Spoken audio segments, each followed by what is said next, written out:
Hey folks, welcome back to the channel. We are moving on to the interior of Bear here, and a lot of this stuff is easy, but then there's some other stuff that, yeah, it's pretty frustrating. I'll show you what I mean.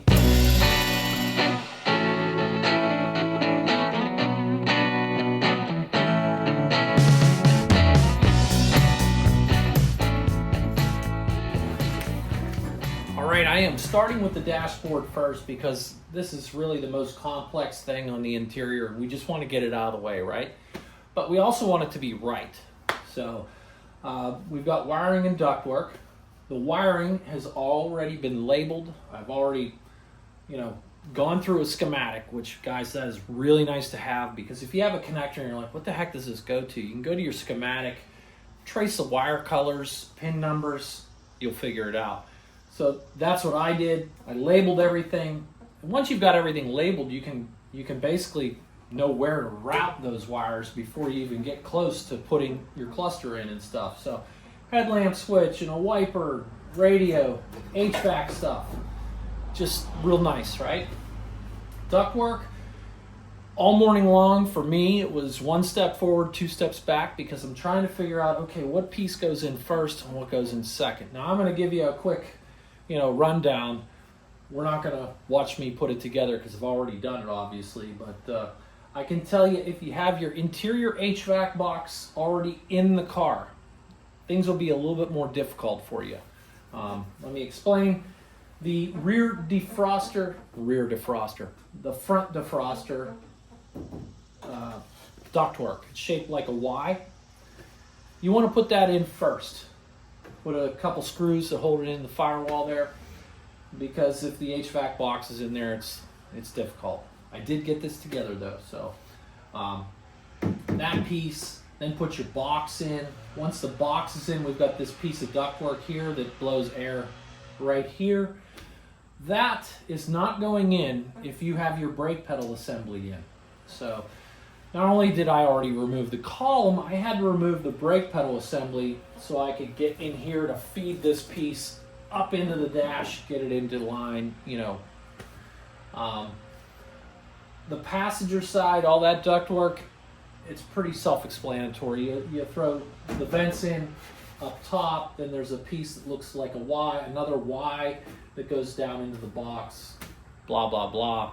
Not too bad. So the other thing is, we've got a new speaker up here, wiring, correct connectors.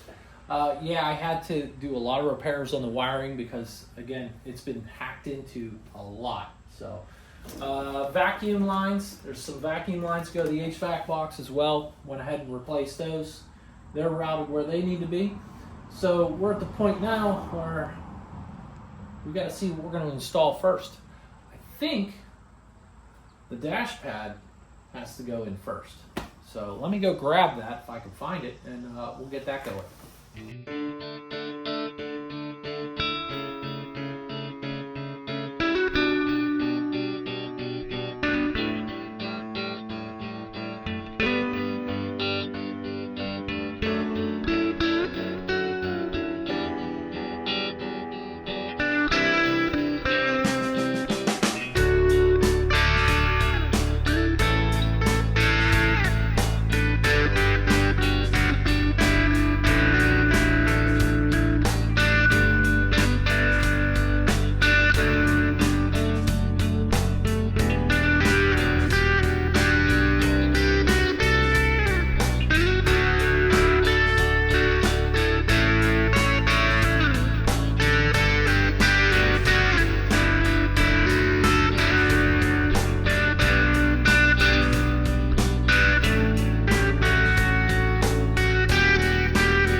concludes part 2 of assembly. Looks really good, guys. And boy, didn't I make it look easy? Yeah, it was not. So the dashboard went in, and then it came out, and then it went back in, and then it came out again, and then went back in again. So turn signals didn't work, had to deal with that. And once I got the turn signals working, then the indicators in the cluster didn't work, so I had to figure that all out. We had some dirty connections, just had to clean that all up. Weather strips on the doors. Front doors fit really good, rear doors as well. The weather strips for the rear doors, though, they come from Soft Seal. It's a company that makes these things, and like GM Classics and probably Classic Industries all use the same part. The pins were in the wrong spot, so I had to take all the pins out and basically pin it as I installed it. If you guys have a 4-door Nova or a Mega, Pontiac, whatever, and you buy the rear weather strips, understand that you're probably going to have to move those pins. Now the front doors, they lined right up. My only problem right now is brand new gaskets, and it's very difficult to shut these doors and get them to lay flush with the body. You can adjust things, which I had to on the rear doors. There's all kind of play you can deal with there. The front doors, there's nothing really there except for the in and out, and I don't want to mess with that too much because these gaskets, the weather strips around the doors, they will compress and it will loosen up over time. I'm gonna keep this door shut as far as I can, this left front door, and see if that compresses a little bit. If not, we'll have to deal with it. But as you can see, it's not sitting quite right just yet, but I got another 2 weeks to deal with that. Yeah, so interior, the floor, all the doors are on. Everything works inside the car with the exception of the radio for some reason. I have power and ground to it. It illuminates when you turn the headlights on. I've got no static out of the speakers. Now, I don't know if it's a speaker problem or a radio problem, but I did try another radio and no good there either. So if I get the chance, I'll check it out and we'll see if we can get that working. If not, that's something that Steve's going to have to deal with later on down the line. Speaking of Steve, he will be here in 2 weeks with the rest of the parts. It's a bummer we don't have the seats, but we're ready. So I got that pieces of carpet laid in there. If you guys remember, the 9C1 back seat rest is more narrow, so the wheel tubs are exposed. We had to put carpet on there. What's really cool about this is I just told Steve, just get me a little bit of black automotive carpet, right? And there's so many different styles, but dang, if he didn't buy the exact same stuff that came out of this car originally. So that's really cool. I saved the part number. If anybody needs it, let us know. Yeah, so I still got a lot of work to do. Got to get that front clip on, fenders, hood, windshield needs installed. I think that's going to happen when Steve gets here. We got a guy in the area that's going to come put it in for us, hopefully. So yeah, I'm done sweating for today. I got to go in and edit this video and get it out to you guys. It's been a little while. So till next time, you have a good one. I will see you later.